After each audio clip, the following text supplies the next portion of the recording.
السلام علیکم ورحمۃ اللہ وبرکاتہ۔ الحمد للہ وکفا وسلام علی عبادہ الذین اصطفى، اما بعد، اعوذ باللہ من الشیطان الرجیم، بسم اللہ الرحمن الرحیم۔ یا ایہا الذین آمنوا اتقوا اللہ ولتنظر نفس ما قدمت لغد واتقوا اللہ ان اللہ خبیر بما تعملون ولا تكونوا كالذين نسوا الله فأنساهم أنفسهم أولئك هم الفاسقون لا يستوي أصحاب النار وأصحاب الجنة أصحاب الجنة هم الفائزون صدق اللہ العظیم۔ رب اشرح لی صدری ویسر لی امری واحلل عقدۃ من لسانی یفقہوا قولی۔ سبحانک لا علم لنا الا ما علمتنا انک انت العلیم الحکیم۔ اللہم صلی علی محمد وعلی آل محمد کما صلیت علی ابراہیم وعلی آل ابراہیم انک حمید مجید۔ اللہم بارک علی محمد وعلی آل محمد کما بارکت علی ابراہیم وعلی آل ابراہیم انک حمید مجید۔ فکر دنیا کر کے دیکھا، فکر عقبا کر کے دیکھ، فکر دنیا کر کے دیکھا، فکر عقبا کر کے دیکھ، چھوڑ اب سارے ذکر، ذکر مولا کر کے دیکھ، کون کس کے کام آیا، کون کس کا ہے ہوا، کون کس کے کام آیا، کون کس کا ہے ہوا، سب کو اپنا کر کے دیکھا، رب کو اپنا کر کے دیکھ، سب کو اپنا کر کے دیکھا، رب کو اپنا کر کے دیکھ۔ قابل احترام بزرگان محترم اور میرے پیارے دوستوں اور گھروں میں اور پردے میں سننے والی محترمہ مائیں اور بہنیں، اللہ کا بہت بڑا احسان اور بہت بڑا کرم ہے کہ اللہ پاک نے دین کی باتیں سننے کے لیے تھوڑی دیر یہاں جمع فرمایا۔ دعا کرو اللہ سب کے جمع ہونے کو قبول فرمائے، اور دل میں ایک نیت اور ایک ارادہ کر کے بیٹھو، جتنی بھی باتیں سنیں عمل کی نیت سے سنیں گے انشاءاللہ، اس لیے کہ سننا اور سنانا تو بہت سی مرتبہ ہوتا ہے، نہیں ہوتا تو زندگی میں عمل نہیں ہوتا،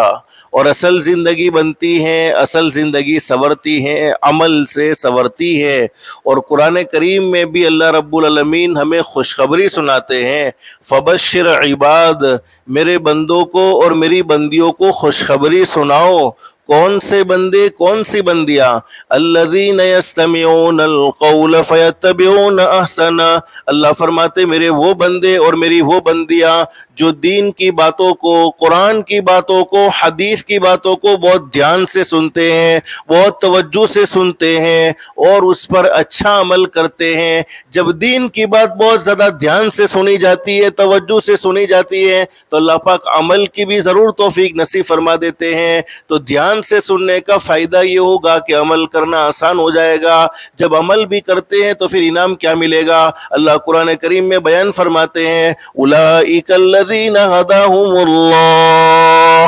وَأُولَئِكَ هُمْ أُولُو الْأَلْبَابِ۔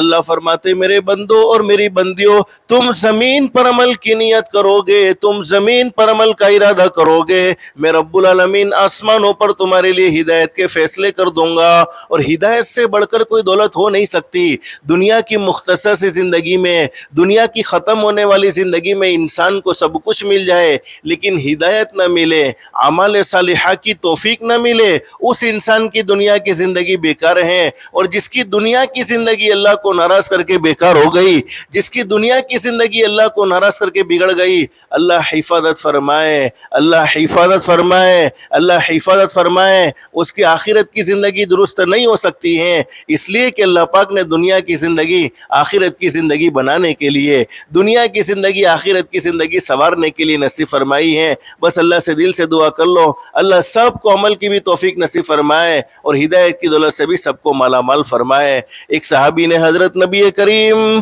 صلی اللہ علیہ وسلم سے سوال کر لیا، میرے محبوب حضرت محمد الرسول اللہ صلی اللہ علیہ وسلم، اللہ رب العالمین کسی بندے کے بارے میں یا کسی بندی کے بارے میں ہدایت کا فیصلہ کر دے تو ہدایت کے فیصلے کا مطلب کیا ہے؟ اللہ پاک کسی بندے کو ہدایت دے دے وے، کسی بندی کو ہدایت دے دے وے، ہدایت کے فیصلے کا کیا مطلب ہے؟ حضرت نبی کریم صلی اللہ علیہ وسلم نے ارشاد فرمایا، ہدایت کے فیصلے کا مطلب یہ ہے تم چاہو نہ چاہو اللہ موت کے وقت ضرور کلمہ نصیب فرمائے گا۔ اس سے بڑی دولت کیا ہو سکتی ہے؟ ایک دن یہ دنیا ہر ایک کو چھوڑ دینی ہے، کوئی دنیا میں ہمیشہ ہمیش کے لیے نہیں ہے۔ ارے دنیا میں لوگوں نے بڑے سے بڑی حقیقتوں کا انکار کیا، بہت سے لوگ دنیا میں ایسے بھی آئے جنہوں نے اللہ رب العالمین کے وجود کا انکار کیا، اللہ کو نہیں مانتے۔ بہت سے لوگ دنیا میں ایسے بھی آئے جنہوں نے نبیوں کا انکار کیا، نبیوں کو نہیں مانتے۔ بہت سے لوگ دنیا میں ایسے بھی آئے جنہوں نے فرشتوں کا انکار کیا، فرشتوں کو نہیں مانتے۔ بہت سے لوگ دنیا میں ایسے بھی آئے جنہوں نے اللہ کے ولیوں کا انکار کیا، اللہ کے ولیوں کو نہیں مانتے۔ بہت سے لوگ دنیا میں ایسے بھی آئے جنہوں نے قبر کا انکار کیا، حشر کا انکار کیا، قیامت کے دن کا انکار کیا، جنت کا انکار کیا، جہنم کا انکار کیا۔ لیکن دنیا چھوڑ کر جانا اور موت کا آنا ایک ایسی سچی دلیل ہے، ایک ایسی پکی دلیل ہے کہ دنیا کے کسی بھی کونے میں رہنے والا انسان کیوں نہ ہو، کسی بھی مذہب سے تعلق رکھنے والا انسان کیوں نہ ہو، چاہے وہ امیر ہو، چاہے وہ غریب ہو، چاہے وہ شہر کا رہنے والا ہو، چاہے وہ دیہات یعنی گاؤں کا رہنے والا ہو، چاہے وہ اللہ کی فرما برداری والی زندگی گزارنے والا ہو، چاہے وہ اللہ کی نافرمانی والی زندگی گزارنے والا ہو، لیکن وہ اس بات کو ضرور مانتا ہے کہ مجھے ایک نہ ایک دن یہ دنیا چھوڑ دینی ہے، مجھے ایک نہ ایک دن آخرت کا سفر ضرور کرنا ہے۔ اگر اس بات کا یقین اللہ کے قرآن کو سن کر نہیں آتا ہے، اگر اس بات کا یقین حضرت نبی کریم صلی اللہ علیہ وسلم کے صحیح فرمان کو سن کر نہیں آتا تو کم سے کم ہم اپنے گھر کا حال دیکھ لیں۔ ہم میں سے کتنے ایسے ہوں گے جنہوں نے اپنے باپ کے جنازے کو اپنی آنکھوں سے دیکھا ہے؟ کتنے ایسے ہوں گے جنہوں نے اپنی ماں کو دنیا سے جاتے ہوئے اپنی آنکھوں سے دیکھا ہے؟ کتنے ایسے ہوں گے جنہوں نے اپنے رشتہ داروں کو دنیا سے جاتے ہوئے اپنی آنکھوں سے دیکھا ہے؟ میرے بھائیوں اور میری محترمہ مائیں اور بہنیں، جب بھی کسی کے انتقال کی خبر ہمارے موبائل پر آوے اس وقت فوراً یہ سوچ لینا چاہیے آج اس کی موت کی خبر مجھے سنائی جا رہی ہے، لیکن وہ دن بھی دور نہیں ہے، میری موت کی خبر بھی کسی کو سنائی جائے گی، مجھے بھی ایک نہ ایک دن یہ دنیا سے جانا ہوگا، میری موت کی خبر بھی کسی میں پھیلائی جائے گی۔ اور میں کہنا یہی چاہتا ہوں، دنیا سے جانے والا ہر انسان دنیا میں بسنے والے لوگوں کو ایک پیغام دیتا ہوا جاتا ہے، اور دنیا میں بسنے والے لوگوں میری زندگی کو دیکھ لو، ایک وہ زمانہ تھا میں تمہارے گھر میں تمہارے درمیان میں رہتا تھا یا تمہارے درمیان میں رہتی تھی، ایک وہ زمانہ تھا میں تمہاری باتوں کی محفل میں شریک رہتا تھا یا تمہاری باتوں کی محفل میں شریک رہتی تھی، ایک وہ زمانہ تھا میں تمہارے ساتھ تمہارے دسترخوان پر بیٹھ کر کھانا کھاتا تھا یا تمہارے دسترخوان پر بیٹھ کر کھانا کھاتی تھی، ایک وہ زمانہ تھا میں تمہاری خوشیوں میں بھی شریک تھا یا تمہاری خوشیوں میں بھی شریک تھی، ایک وہ زمانہ تھا میں تمہاری غمیوں میں بھی شریک تھا یا تمہاری غمیوں میں بھی شریک تھی، لیکن آج وہ دن آیا تم نے میرے بدن سے کپڑے نکال دیے، مجھے کفن پہنا دیا، کفن پہنانے کے بعد مجھے گھر سے نکال دیا، گھر سے نکالنے کے بعد مجھے محلے سے نکال دیا، محلے سے نکالنے کے بعد مجھے قبرستان کے حوالے کر دیا۔ جیسا میرا یہ آج حال ہوا ہے کل وہ تمہارا بھی ہونے والا ہے۔ اپنے اس حال کو بھول مت جانا۔ اللہ اس نوجوان کی کروٹ کروٹ مغفرت فرمائے، جنت الفردوس میں اللہ تعالیٰ مقام نصیب فرمائے۔ ہم مرنے والے کو بیچارہ سمجھتے ہیں، لیکن حقیقت یہ ہے کہ مرنے والا بیچارہ نہیں ہوتا، بیچارے تو ہم ہیں کہ ہمیں بھی ایک نہ ایک دن یہ دنیا چھوڑ دینی ہے، ورنہ مرنے والے پر تو سب کچھ گزر چکی ہوتی ہے۔ اور یہی بات اللہ پاک ہمیں قرآن کریم میں سمجھاتے ہیں۔ بس اللہ پاک ہمیں سمجھنے کی اور عمل کرنے کی توفیق نصیب فرمائے۔ قرآن کریم میں کیا زبردست بات بیان فرمائی ہے۔ اللہ قرآن کریم میں فرماتے، قل، میرے محبوب حضرت محمد رسول اللہ صلی اللہ علیہ وسلم، دنیا میں بسنے والے لوگوں کو یہ باتیں سمجھا دو، دنیا میں بسنے والے لوگوں کو یہ باتیں بتلا دو، متاع الدنیا قلیل، جس دنیا کی محبت میں تم اللہ کو ناراض کرتے ہو، جس دنیا کی محبت میں نہ حلال کی پرواہ ہے نہ حرام کی پرواہ ہے، جس دنیا کی محبت میں آپس میں رشتہ دار لڑے ہوئے ہیں، جس دنیا کی محبت میں لڑائی جھگڑوں میں زندگی گزر رہی ہے، جس دنیا کی محبت میں گناہوں کو کرتے ہوئے ڈرتے کبھی نہیں ہے، جس دنیا کی محبت میں ایک بھائی نے دوسرے بھائی سے بولنا بند کر دیا ہے، سال ہا سال گزر چکے ہیں، بات کرنے کو تیار نہیں، سلام کرنے کو تیار نہیں، تو سنو، یہ دنیا کی زندگی تو تھوڑے دنوں کی زندگی ہے، تمہارے دیکھتے دیکھتے ختم ہو جائے گی، متاع الدنیا قلیل، اور تم دیکھ رہے ہو یہ ختم ہو رہی ہیں، صبح ہو رہی ہے، شام ہو رہی ہے، اسی طریقے سے یہ زندگی تمام ہو رہی ہے، اور آپ کو معلوم ہے قیامت قائم ہونے والی ہے، ہم سب کا یہ عقیدہ ہے، ایک نہ ایک دن یہ دنیا ختم ہو جائے گی، جس دن یہ دنیا ختم ہو جائے گی اس دن کو قیامت کا دن کہتے ہیں۔ اچھا، قیامت کب قائم ہوگی وہ اللہ کے سوا کوئی جانتا نہیں ہے۔ آج دنیا میں بہت سے لوگ دعوے کرتے ہیں فلاں سال میں دنیا ختم ہو جائے گی، فلاں سال میں دنیا ختم ہو جائے گی، فلاں سال میں قیامت آ جائے گی، لیکن قیامت کب قائم ہوگی وہ اللہ کے سوا کوئی نہیں جانتا۔ لیکن ایک صحیح حدیث میں حضرت نبی کریم صلی اللہ علیہ وسلم نے کیا زبردست بات بیان فرمائی، جب تک اللہ کی زمین پر کوئی ایک بھی اللہ اللہ کہنے والا موجود ہے، اور ایک دوسری حدیث میں فرمایا نبی کریم صلی اللہ علیہ وسلم نے، جب تک اللہ کی زمین پر کوئی ایک بھی لا الہ الا اللہ کہنے والا موجود ہے اس وقت تک دنیا ختم نہیں ہوگی،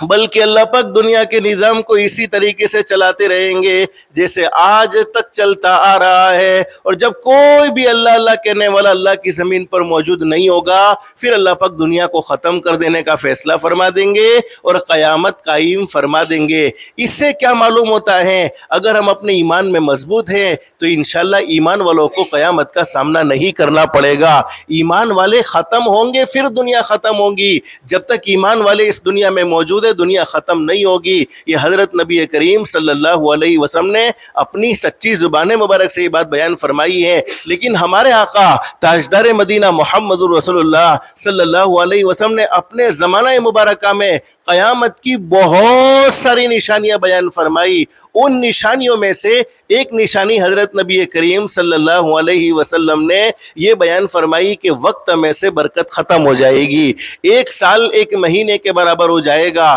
ایک مہینہ ایک ہفتے کے برابر ہو جائے گا، ایک ہفتہ ایک دن کے برابر ہو جائے گا، ایک دن ایک گھنٹے کے برابر ہو جائے گا، ایک گھنٹہ ایک منٹ کے برابر ہو جائے گا، ایک منٹ ایک سیکنڈ کے برابر ہو جائے گا، اور ہم محسوس کر رہے ہیں ایک جمعہ گزرتا نہیں فوراً دوسرا جمعہ آ جاتا ہے، ابھی ایک رمضان کا مہینہ مکمل ہوا، دوسرے رمضان کے مہینے کی تیاری شروع ہو جائے گی۔ تو وقت ٹھہرنے والی چیز نہیں ہے، وقت گزرنے والی چیز ہے۔ تو یہی بات اللہ قرآن کریم میں سمجھاتے ہیں، تم دنیا کی زندگی میں اگرچہ اللہ کو ناراض کر لو، اگرچہ تم دنیا کی زندگی میں اللہ کو راضی کر لو، یہ وقت ٹھہرے گا نہیں بلکہ وقت تو گزرنے والا ہے۔ اور آگے اللہ قرآن کریم میں کیا زبردست بات بیان فرماتے ہیں، وَالْآخِرَةُ خَيْرٌ لِمَنِ اتَّقَىٰ، دنیا میں تو کوئی سخی ہے تو کوئی دکھی ہے، دنیا میں تو کوئی راحت میں ہے تو کوئی تکلیف میں ہے، دنیا میں کوئی غریب ہے تو کوئی امیر ہے، دنیا میں کوئی مالدار ہے تو کوئی بیچارہ فقر و فاقہ میں زندگی گزار رہا ہے،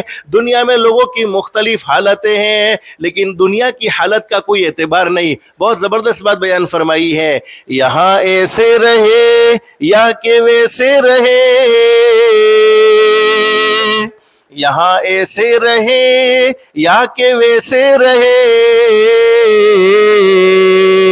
وہاں دیکھنا ہے کہ کیسے رہے، یعنی مرنے کے بعد دیکھنا ہے کہ جنت والے لوگوں میں کھڑے ہیں یا اللہ حفاظت فرمائے وَامْتَازُوا الْيَوْمَ أَيُّهَا الْمُجْرِمُونَ، اگرچہ دنیا میں بڑے سخی تھے، اگرچہ دنیا میں بڑے مالدار تھے، اگرچہ دنیا میں بڑے اچھے سے اچھے بنگلے میں رہنے والے تھے، لیکن کل قیامت کے میدان میں اللہ حفاظت فرمائے جہنمیوں کی صفوں میں کھڑے ہیں یا اللہ نے کرم فرمایا کہ جنت والوں کی صفوں میں کھڑے ہیں، تو فرمایا یہاں ایسے رہے یا کہ ویسے رہے، یہاں ایسے رہے یا کہ ویسے رہے، وہاں دیکھنا ہے کہ کیسے رہے، حیات دو روزہ کا کیا ہے غم، مسافر رہے جیسے تیسے رہے۔ دنیا کی زندگی میں تو ہم مسافر ہیں، ہمیں آخرت کا سفر کرنا ہے۔ اس زندگی میں 2 دن کی خوشی ہے، 2 دن کا غم ہے، تو خوشی میں ہم 2 دن کی کیا خوشی منائیں، 2 دن کا کیا غم کرے، اصل تو آخرت کا سفر ہے۔ تو قرآن کریم میں اللہ پاک یہی سمجھاتے ہیں وَالْآخِرَةُ خَيْرٌ لِمَنِ اتَّقَىٰ، اللہ فرماتے اصل سکون و اطمینان والی زندگی، راحت والی زندگی، اس زندگی میں کوئی ٹینشن نہیں ہوگا، اس زندگی میں کوئی دکھ نہیں ہوگا، اس زندگی میں 100% کامیابی ہوگی، اور وہ آخرت کی زندگی ہے کن لوگوں کے لیے جنہوں نے دنیا کی زندگی میں اللہ کو راضی کیا، اللہ کے احکام کے مطابق زندگی گزاری، حضرت نبی کریم صلی اللہ علیہ وسلم کے طریقے کے مطابق زندگی گزاری، ان کے لیے آخرت کا کوئی ٹینشن نہیں، بلکہ وہ آخرت میں سخی ہوں گے، بلکہ وہ آخرت میں کامیاب ہوں گے، بلکہ وہ آخرت میں ان کو کسی قسم کا ٹینشن لینے کی ضرورت نہیں ہوگی۔ تو میں مختصر سمجھانا یہ چاہتا ہوں میرے بھائیوں اور میری محترمہ مائیں اور بہنیں، اللہ قرآن کریم میں آگے فرماتے ہیں وَلَا تُظْلَمُونَ فَتِيلًا، کسی پر ظلم کا معاملہ نہیں، کسی پر زیادتی کا معاملہ نہیں، جس نے رائی کے دانے کے برابر نیکی کی ہوگی اس کو بھی بدلہ ملنے والا ہے۔ اَيْنَمَا تَكُونُوا يُدْرِكْكُمُ الْمَوْتُ وَلَوْ كُنْتُمْ فِي بُرُوجٍ مُّشَيَّدَةٍ، اللہ فرماتے ہیں میرے بندو میری بندیوں، تم دنیا کے کسی بھی کونے میں چلے جاؤ، موت تمہیں چھوڑنے والی نہیں ہے، موت تو آ کر ہی رہے گی۔ میں مختصر سمجھانا یہ چاہتا ہوں میرے بھائیوں، میری محترمہ مائیں اور بہنیں، ہمارے آقا تاجدار مدینہ محمد الرسول اللہ صلی اللہ علیہ وسلم، جن کے مقام سے بڑھ کر کسی کا مقام نہیں، جن کے مرتبے سے بڑھ کر کسی کا مرتبہ نہیں، بلکہ ہم سب کا یہ عقیدہ ہونا چاہیے آسمان کے نیچے اور زمین کے اوپر اگر اللہ کے بعد کسی کا مقام ہے، اگر اللہ کے بعد کسی کا درجہ ہے تو وہ ہمارے آقا تاجدار مدینہ محمد الرسول اللہ صلی اللہ علیہ وسلم کا درجہ ہے۔ حضور صلی اللہ علیہ وسلم کے صدقے میں اللہ نے یہ پوری کائنات کو بنایا ہے، اللہ نے یہ پوری کائنات کو سجایا ہے۔ ہمارے نبی سے بڑھ کر اللہ سے ڈرنے والا کوئی نہیں، ہمارے نبی سے بڑھ کر اللہ کو پہچاننے والا کوئی نہیں، بلکہ ہمارے نبی وہ شان والے تھے، ہمارے نبی وہ مقام والے تھے، ہمارے نبی وہ مرتبے والے تھے۔ ہمارے آقا تاجدار مدینہ محمد الرسول اللہ صلی اللہ علیہ وسلم کے چہرے مبارک کی اللہ نے قرآن کریم میں قسم کھائی ہے، آپ کے بالوں مبارک کی قرآن کریم میں قسم کھائی ہے۔ ارے آپ جن مکے کی گلیوں سے گزرتے تھے، اللہ پاک ان مکے کی گلیوں کی قرآن کریم میں قسم کھا رہا ہے، وہ شان والے نبی، وہ مقام والے نبی انگلی کے اشارے سے چاند کے 2 ٹکڑے کر دیے، اور وہ ہمارے آقا تاجدار مدینہ محمد الرسول اللہ صلی اللہ علیہ وسلم، جن کو اللہ نے بڑے زبردست کمالات دیے، بڑی زبردست شان نصیب فرمائی، لیکن حضور نے ایک مرتبہ صحابہ کرام کے درمیان میں کیا بات بیان فرمائی؟ ہمارے نبی صلی اللہ علیہ وسلم نے فرمایا میرے صحابہ کرام سنو،